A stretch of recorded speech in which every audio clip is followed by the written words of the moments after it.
बहुत इजी है, बहुत इजी है, अरे बहुत इजी है, सही में बहुत इजी है। एक बस लास्ट, अरे करने दो ना यार, बहुत इजी है ये, सीबीएसई में आया हुआ है, 2023 का क्वेश्चन है, 2 साल पहले आया बस तुमसे, बहुत इजी है और बहुत इजी है, कोई लेना देना है ही नहीं इसका। मैंने क्या बोला था, केस बेस्ड क्वेश्चन बहुत इजी होते हैं, अरे बहुत इजी होते हैं, कुछ भी नहीं है। देखो क्या बोला गया है, गार्डन में खेल रही थी समायरा जी, जिन्होंने एक हनी कॉम देखा, हनी कॉम मतलब वो मधुमक्खी का छत्ता देखा, इस तरह का बना हुआ था, ठीक है। And asked her mother that what is the, mother ने बताया कि एक हनी कॉम है, made by honey to store honey, as she told shape of the honeycomb is a mathematical structure. ये एक मैथमेटिकल स्ट्रक्चर है, ये shape है ना, पैराबोला है, मैंने तुम्हें बताया था पैराबोला हमेशा क्वाड्रेटिक का होता है ना, ये एक पैराबोला किस तरह का है, इस तरह का। द मैथमेटिकल रिप्रेजेंटेशन जो है ग्राफ में हमें इस तरह से दे रखा है, इसके ऊपर बताओ। पहला क्वेश्चन ध्यान से देखना, बहुत इजी है, ध्यान से देखना। How many zeros are there for the polynomial, कितने जीरोज हैं, जीरोज कैसे पता करते हैं, how many zeros, number of zeros पूछा है, कितने होंगे, अरे जितनी बार एक्स एक्सिस को करेगा, एक बार 2 बार तो 2 जीरोज, बात खत्म। कितने जीरोज, 2 जीरोज, बात खत्म।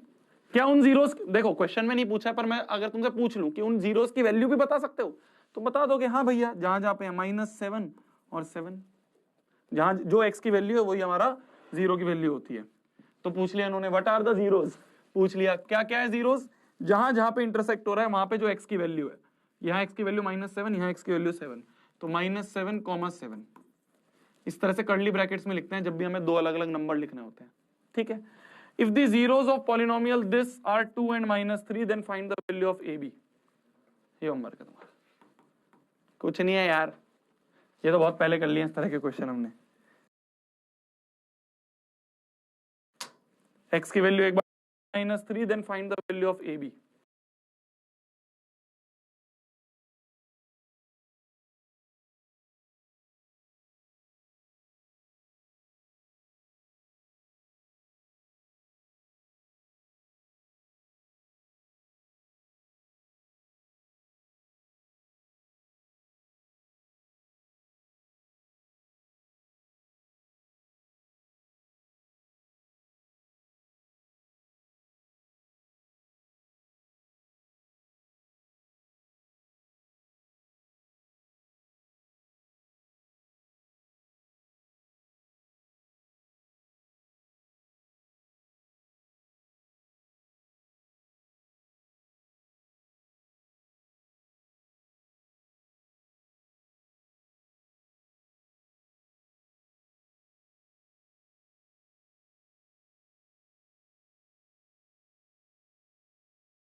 ये होमवर्क है तुम्हारा, कुछ नहीं है यार, ये तो बहुत पहले कर लिए इस तरह के क्वेश्चन हमने।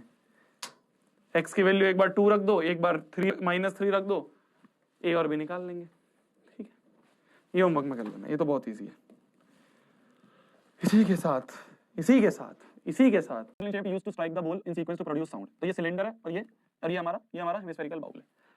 One such bowl is shown here dimensions. तो ये जो बाउल है इतना थिक बाउल होते हैं, बिल्कुल थिक बाउल होते हैं, ये जो बाउल होते हैं थिक बाउल होते हैं, ऐसे होते हैं थिक बाउल, ध्यान से देखना, ऐसे होते हैं ये थिक, मतलब ये बहुत थिक मेटल के होते हैं, तो मतलब ये इसकी थिकनेस भी होती है कुछ, ध्यान से समझना, कुछ ऐसा होता है ये, कुछ ऐसे होते हैं, थिक बाउल्स होते हैं, इसकी थिकनेस होती है, ये थिकनेस होती है इन बाउल्स की, तुम ऐसे समझ लो बीच में मेटल है और बहुत थिक अंदर मेटल भरा हुआ है, तो इसके केस में ना दो अलग अलग डायमीटर बन जाते हैं। तो बोला जा रहा है hemispherical bowl has outer radius 6 centimetre, तो इसका जो आउटर रेडियस है, इसका जो आउटर रेडियस 6 सेंटीमीटर है। और क्या बोला जा रहा है, इनर रेडियस 5 सेंटीमीटर है। इसका जो इनर रेडियस है, ये इनर रेडियस 5 सेंटीमीटर का है, ये इनर रेडियस 5 सेंटीमीटर का। समझ पा रहे हो? और बीच में से मेटल भरा हुआ है, बिल्कुल सॉलिड मेटल भरा हुआ है। ठीक है। हमसे क्या पूछा है, what is the volume of the material used in making the mallet. इस मैलेट को अच्छा, और मैलेट ये है सिलेंडर ये है, सिलेंडर मैलेट ये है। मैलेट इसे कहते हैं ना, मैलेट मतलब सिलेंडर। तो ये जो सिलेंडर है ये मैलेट है।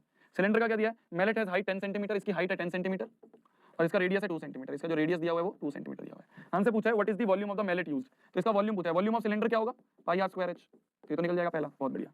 The bowl is to be polished from inside, find the inner surface area of the bowl. इस बाउल का इनर सरफेस एरिया बताओ। इस बाउल का इनर मतलब ये व्हाइट वाले का इनर सरफेस एरिया मतलब जहां पेंट कर सकते हैं। ऊपर तो खोखला है तो सिर्फ इसको पेंट कर सकते हैं ना, इसको। तो इनर सरफेस एरिया हो जाएगा 2 पाई आर स्क्वायर। तो 2 पाई आर कौन सा, अंदर वाले का रेडियस 5, तो 5 का स्क्वायर। इतना सेंटीमीटर स्क्वायर अंदर वाला एरिया है जिसको हम पेंट कर सकते हैं। सिर्फ अंदर वाला जो एरिया है उसको हम इतना पेंट कर सकते हैं। ठीक है जी, हो गया। Find the volume of metal used in making the bowl. ये बताओ अब, volume of metal used in making the bowl. इस बाउल को बनाने में कितना वॉल्यूम ऑफ मेटल यूज हुआ होगा, बताना। इस बाउल को बनाने में कितना वॉल्यूम ऑफ मेटल यूज होगा, ये बताना है। थर्ड पार्ट कह रहा है volume of metal used in making bowl. क्या मैं बोल सकता हूं, वो होगा बड़े वाले हेमिस्फीयर के वॉल्यूम में से।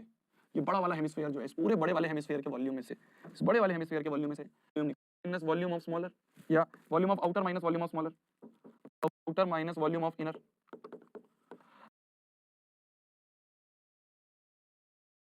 आउटर वाले के पूरे वॉल्यूम में से ये इनर वाले का वॉल्यूम बाहर निकाल लूं। इस पूरे वॉल्यूम में से बड़े वाले येलो वाले, ये जो बड़ा वाला हेमिस्फीयर है, बड़े वाले पूरे वॉल्यूम में से ये इनर वाले हेमिस्फीयर को बाहर निकाल लूं, इनर वाले हेमिस्फीयर को बाहर निकाल लूं, तो ये बचा हुआ एरिया में बचा हुआ वॉल्यूम मिल जाएगा। तो आउटर वाले का वॉल्यूम 4/3 वो 2/3 pi capital R cube minus अंदर वाले का 2/3 पाई स्मॉल आर क्यूब। तो इतना सेंटीमीटर क्यूब जो है ये हमारा वॉल्यूम है। इतना सेंटीमीटर क्यूब जो है ये हमारा वॉल्यूम होगा इस वाले बाउल के मेटल का। ठीक है, इस थिकनेस का वॉल्यूम निकालना, इस थिकनेस का हमें वॉल्यूम निकालना है। क्लियर है जी, क्लियर है जी। भैया कल की क्लास नहीं लगाई, लगवा देते हैं, लगा दो भाई, निमित भाई।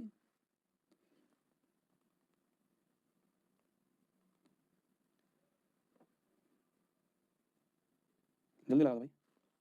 लगवा रहे हैं कल की क्लास, अभी लगवा रहे हैं, रुक तो जा। लग रही है, अभी आ जाएगा पिन कमेंट में, पिन कमेंट में भी डाल देंगे, कमेंट सेक्शन में डाल देंगे, तुम्हारे हर जगह डाल देंगे। ठीक है, मतलब डिस्क्रिप्शन में भी डाल देंगे। ठीक है जी, बहुत बढ़िया जी। इसी के साथ आज तो तुम कह रहे होगे भैया ये क्या हो गया, ये तो भैया कुछ तो हो गया है। चैप्टर बहुत छोटा है यार, इसमें क्या, इसमें मैक्सिमम चीजें तो मैंने यहीं करवा दी थी तुम्हें, मैक्सिमम चीजें तो हमने यहीं कर ली थी जब हम ये कॉम्बिनेशन ऑफ सॉलिड्स पढ़ रहे थे ना ये।